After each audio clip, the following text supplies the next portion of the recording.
আজকে তোমাদের দেখাবো আমার আনাড়ি হাতের বাগান করার একটু অংশ। আমি কয়েকটা চন্দ্রমল্লিকা গাছ কিনে এনেছিলাম, বেশ 4-5 দিন হয়ে গেল। সেগুলো লাগানোর সময় পাচ্ছিলাম না, শরীরও খারাপ ছিল। তা আজকে মাটিটা তৈরি করেছি। তৈরি করার পরে গাছগুলো এবার একটা একটা করে আমি মাটিতে বসিয়ে দেব। মাটিটা এমনি তৈরি করেছি আমি, মানে খুব একটা মেপে চুপে করিনি। মাটির ভাগটা বেশি নিয়েছি, গার্ডেন সয়েলটা। আর তারপরে মানে তার থেকে অর্ধেক পরিমাণ নিয়েছি ভার্মি কম্পোস্ট। আর তার মধ্যে আন্দাজে মিশিয়েছি, যাতে ঝুরঝুরে হয় মাটিটা, একটু বালি মিশিয়েছি। আর কোকোপিট মিশিয়েছি। আর বাকি কী মিশিয়েছি তোমাদের পরে দেখাচ্ছি। সেই মিশিয়ে মাটিটা তৈরি করে আজকে সকালবেলা ওই ব্যালকনিতে রাখা, তো জানোই ছোট জায়গা, মাটি তৈরি করা, মাটি রাখা এসব খুব অসুবিধা হয়। তাও তার মধ্যেই চেষ্টা করি।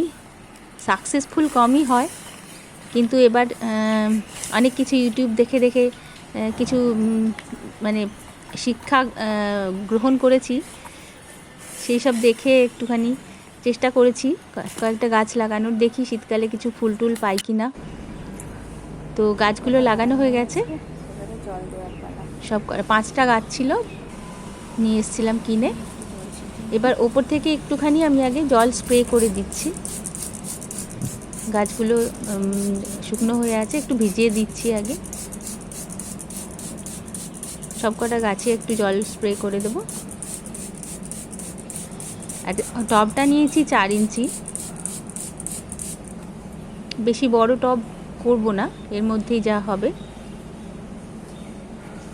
কারণ বড় টবে খুব টাইম লাগে ফুল ফুটতে বা তার ইয়ে বের হতে, ডালপালা বের হতে। এবার এইভাবে জল দিতে হবে যতক্ষণ না জলটা নিচ দিয়ে বেরিয়ে যায়। ওয়েল ড্রেনেজ মাটি বানাতে হবে হালকা, তার জন্য কোকোপিট, বালি এসব দরকার। আর এই ওয়েল ড্রেন হয়েছে তার প্রমাণ এই যে জলটা সঙ্গে সঙ্গে নিচে চলে যাচ্ছে, শুকিয়ে যাচ্ছে।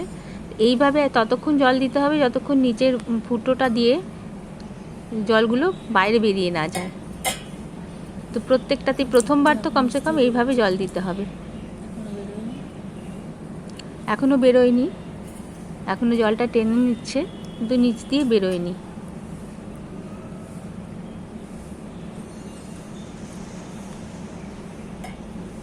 চেষ্টা তো করলাম একটু বাগান করার। আরও কিছু গাছ আছে যেগুলোতে খুব একটা মেহনত করতে হয় না, পরিশ্রম করতে হয় না। সেই ধরনের গাছপালা আমার 3টে ব্যালকনি আছে, 3টেতেই রাখা আছে।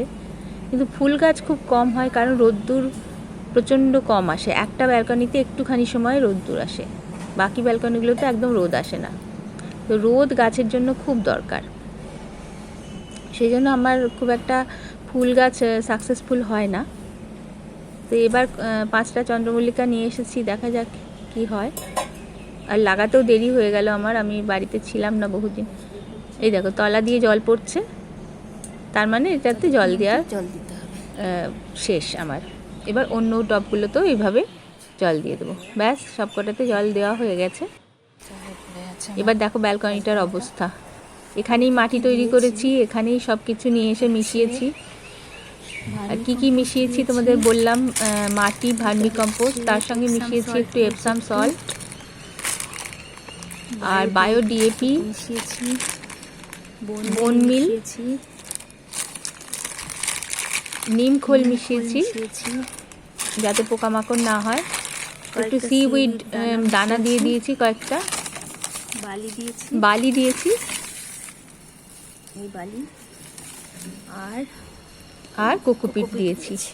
বালি আর কোকোপিটের পরিমাণটা বেশ 25% দিতে পারলে ভালো হয়। এখন এইগুলো আমাকে পরিষ্কার করতে হবে। আর নিচে যেহেতু গ্রিন কার্পেট পাতা আছে, সেহেতু বেশি ঝঞ্ঝাট। কালকে আবার তুলেই ঝাড়ঝুড় করতে হবে, কাজের লোক আসলে। এখন এই দেখো ব্যালকনিতে যেভাবে করা যায়, এইটুকুনি রোদ্দুর আসে আমার।